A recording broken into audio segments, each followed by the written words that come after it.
Okay, video number three videos in now. All right, so the next thing is now that you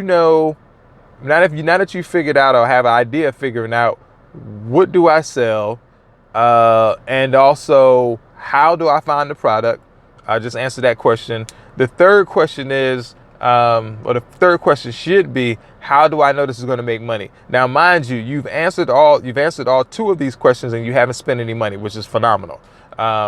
So now number three is going to require you to spend some money, but not a whole lot. So the third thing is, how do I know that this product is going to sell? Well, one thing you can do is you can roll over to Amazon. You can type in whatever that particular product is that you figured out you're going to go into. So if it's fishing, like I said, you got the lures. You can type in lures. You can type in fishing reel line. You can type in reels. You can type in the rod. Right? You can type all of those things in. If it's babies, strollers, diapers, whatever it is that you plan on, whatever this product is, go type it in on Amazon. On Amazon, there's something that's called a BSR rate. So it's called the bestseller rate. So on Amazon, you can look at the bestseller rate, and Amazon works from, I think, like 100,000. I forgot what the top number is, but let's just say it's like 100,000 all the way down to one. So you'll see most products maybe at like 10,000, 30,000 or something like that. But the ones that's at like 100, 200, those products are flying off the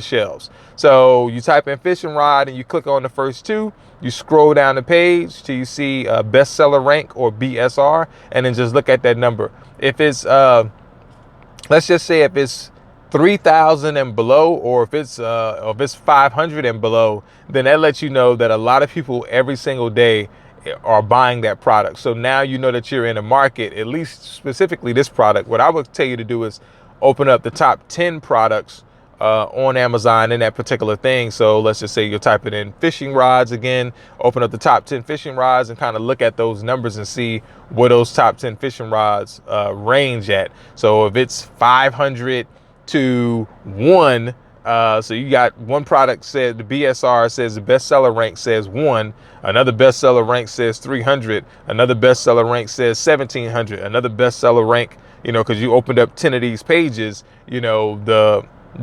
highest one is, let's just say 10,000 or something like that. So you go from 10,000 all the way to 1.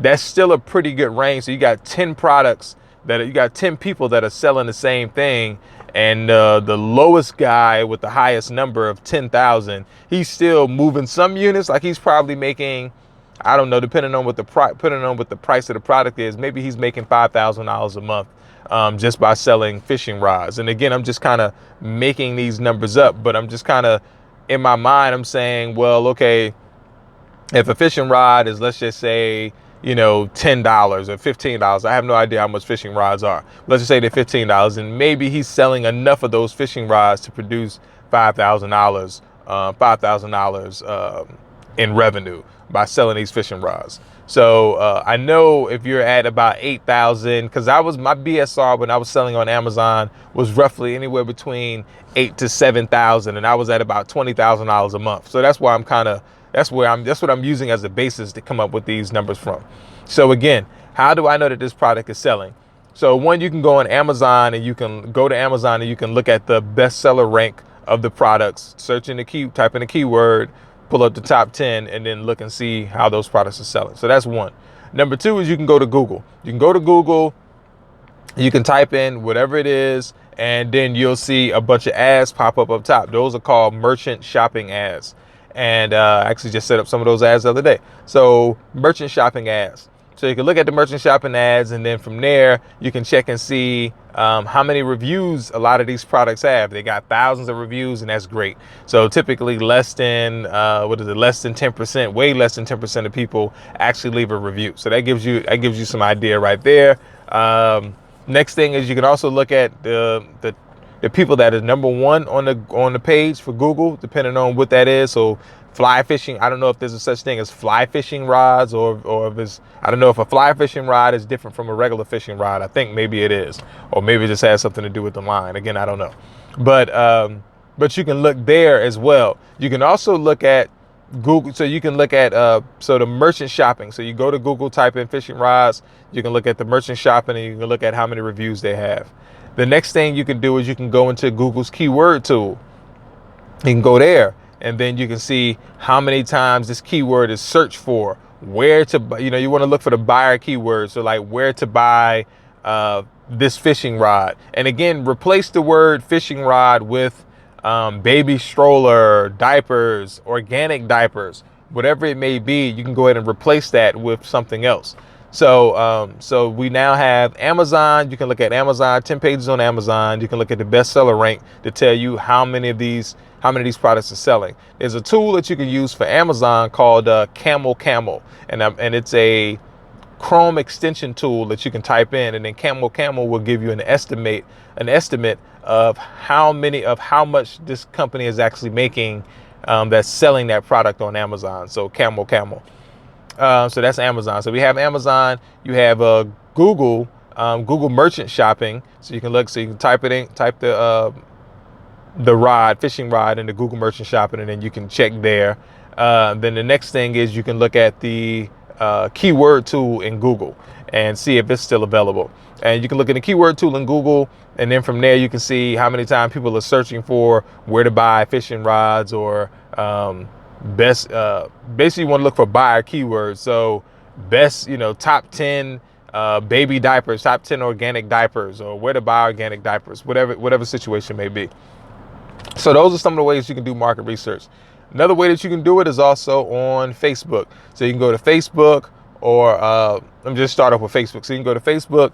Again, you can use the search tool in Facebook, baby diapers or baby diaper companies, or actually, if you go back to Google and you type in baby diaper companies, the top 10 listings in Google, companies will probably pop up right there. And you can go to those companies' social media. That'll take you back to Facebook. And then you can go and look and see if this company is actually running ads on Facebook to sell these baby diapers. And maybe they're running ads to their Amazon store, or maybe they're running ads to Walmart or wherever. So that'll give you a good indicator that, okay, companies are also spending money to sell these products. Another person that you can ask too is your actual manufacturer. So whoever it is that you remember, I told you earlier in the last video that you can search for private label product. You can ask him, hey, which one of these fishing rods, or which one of these diapers, or which one of these pacifiers, or car seats, whatever it is that you plan on selling as a private label product, which one is selling the most right now? Which one is hot? Which one is in season? Whatever the situation may be. And then they'll also give you some feedback as well, because they know what they are pushing out to their distributors. Because if you're buying from a private label company, then they're giving you what's called a distributor rate. So you're now considered a private label distributor, because typically distributors are people that are selling somebody else's product, through their store. But for you, because it's private label, you're a private label distributor. So they're giving you this distributor rate or whatever. And you can also negotiate your costs. I get into costs in another video. But anyway, you can talk to the manufacturer, and you can ask the manufacturer what's selling the best, and then you can start your brand off, or start off your new fishing rod, or your new lures, or your new reels, or fishing line, whatever it may be. You can start it off with that.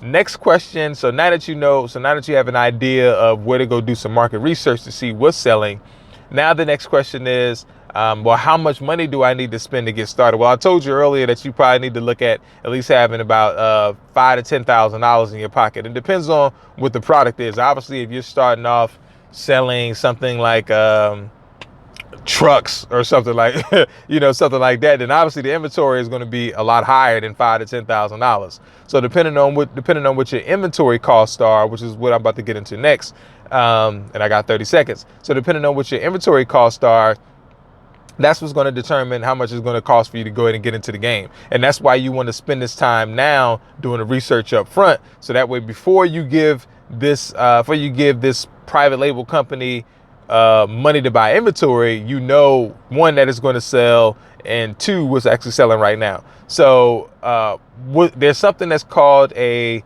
MOQ. So minimum order quantity, MOQ. So basically you want to ask the manufacturer, what is the MOQ? How many of these units do I have to buy? And then they're going to give you an MOQ. And then from there, again, a minimum order quantity. So if they say the minimum order quantity is 100 and they cost $10, then boom, you can get started with $1,000. Far as inventory, you can get started with buy your inventory for $1,000, and boom, you have 100 items to get started and open your e-commerce store up. All right, so we're going to go into the next video here in a second. All right, peace.